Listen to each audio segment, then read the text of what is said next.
Claude, Il est partout, là. il y a du monde. Ben du monde.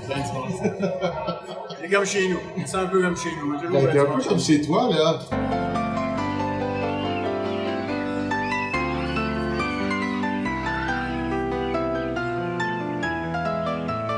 Alors, qui est là ce soir?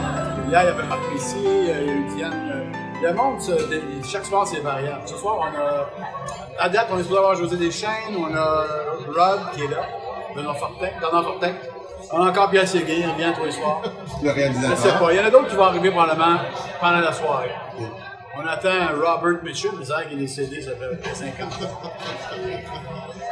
Écoute, excuse-moi, je salue les gens. Ben, c'était Madonna. On est à la porte, là. On est à la porte, là. Madonna, ouais. Raconte-nous la genèse de ce projet. La genèse de ce projet, écoute, c'est une longue genèse, on a 4-5 ans. Ah oui, hein, ça fait 4-5 ans qu'on te demande ça. Quoi, l'exposition? C'est pas moi qui l'ai fait. Moi, j'ai rien fait dans l'exposition. Ben oui, on va. J'ai juste fait la petite fille, moi.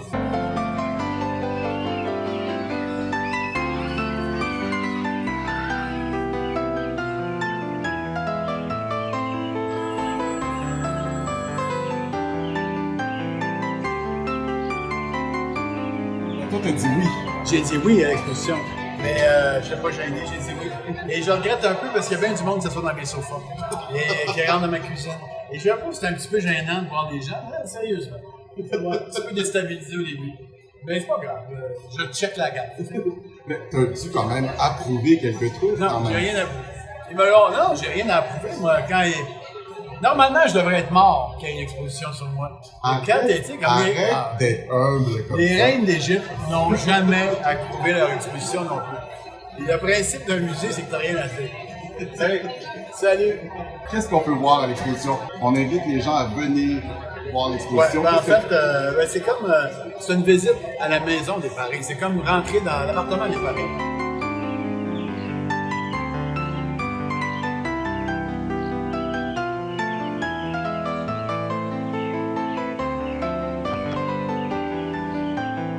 Très inclusif et c'est très le fun. Les gens s'amusent beaucoup, puis il y a des tests de personnalité où les gens découvrent à quel personnage ils ressemblent. Il y a un détecteur de mensonges pour voir si tu dis la vérité ou quoi. Mais il y a bien des affaires. On se découvre soi-même un peu. Très interactif. C'est pas juste des morceaux de décor. C'est pas ça du tout. On a fait combien? Il y avait 59 demi-heures plus 3 spéciaux du Nord.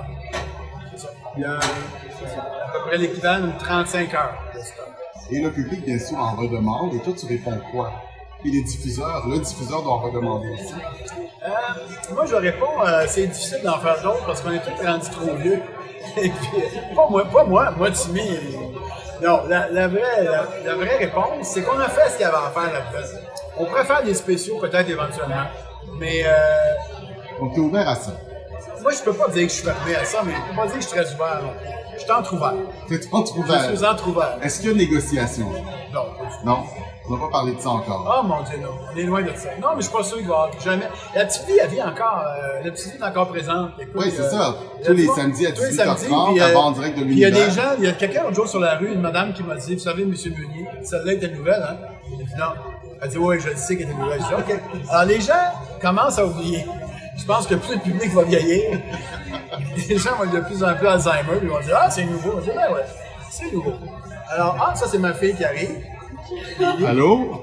Viens-tu, Lévi? Je sais. Est-ce que tu connais la petite vie, toi? Je me demande. Elle se demande, tu vois, elle est tannée d'entendre parler en ce moment. Est-ce qu'on parle beaucoup de la petite vie, toi? Oui, quand même. Il y a quand même beaucoup de monde de mon âge qui me connaissent. Quel Là, on voit rien, elle a les lunettes ben oui. Ton personnage préféré? Mon papa. Oui. C'était facile. Est-ce que tu as vu l'exposition jusqu'à présent? Non, c'est la première fois que je viens, donc c'est ça. Bonsoir. Donc, est-ce que tu penses que tu as le meilleur guide pour voir l'exposition? Je crois. Non, je suis pas un bon guide, moi. C'était la première petite vie au Club Soda. Première petite vie en 83. Et il y a les épisodes de Noël de la petite vie. On approche le temps des fêtes. Quel est ton souvenir du tournage de tes épisodes? Ah, de Noël, mon Dieu, c'était le party. D'abord avec Céline, c'était un très bon souvenir. C'était très drôle. On a bien ri, puis c'était une des surprises parce que personne ne savait que Céline était là. Les comédiens n'ont jamais su. Ils ont juste su à la dernière seconde quand ils sont sortis du garde-robe. On a gardé ça secret jusqu'à la fin. Ouais. Et ça, c'était bien drôle. Céline, elle se faufilait en arrière. Elle était bien game, elle était bien drôle. Puis, non, c'était un très, très bon souvenir. Est-ce que Céline a respecté le texte de l'auteur? Ah, complètement. Elle a même pris le linge, les pantalons de Paul et Paul qu'elle a fait arranger à sa taille et que je ne peux plus porter maintenant. C'est vrai, ça? Oui.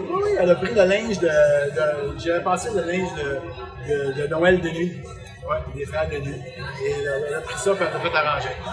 Il paraît que les artistes, les comédiens improvisaient un petit peu et des fois, il fallait rentrer en montage pour couper un peu. Dans la petite vie? Ouais. Complètement fou.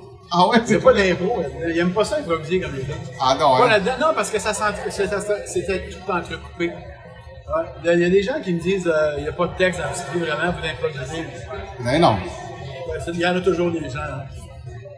Et qu'est-ce que tu fais les samedis à 18h30, toi? Ah, Est-ce qu'on regarde la petite vie à la maison? On mange. on mange. Et on regarde non, quoi? on n'écoute pas la petite vie. Mais on l'écoute quand elle est là. Les autres, on est souvent à la campagne, le samedi, des fois on arrive du ski, puis on l'ouvre, on écoute des bouts. Ouais. C'est vrai? Mais moi, je l'ai écouté un moment cette année, puis je savais plus comment ça finissait. Je me rappelle plus des épisodes, vraiment. Pas vrai. Non, c'est vrai. Pas tout. Il y a un peu de problème. C'est pour ça que je les écoute, je m'en rappelle plus. Je commence à les écouter. Et est-ce qu'il y a eu un épisode sur le jour de l'an aussi? Non. Non. Oui, il y a eu le bug de l'an 2000, Oui. qui était le 1er janvier 2000. Et ça, c'est un garde de bons souvenirs également. Excellent. Marc Labrèche, c'était tellement bon. C'était Marc Labrèche qui drivait l'émission, comme on dit. C'était lui le moteur. Est-ce que s'il y avait un épisode de La Petite Vie à mettre dans un time capsule pour envoyer? Ah mon Dieu, ben j'enverrais peut-être le premier, le super voyage en Plattsburgh.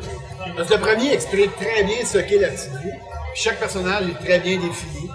Sinon, j'aurais eu bonsoir avec l'info Caro, là, parler pour parler, là, à la Jeannette Bertrand. Sinon, Star Trek. Sinon, peut-être Thérèse au McDo. Sinon, peut-être.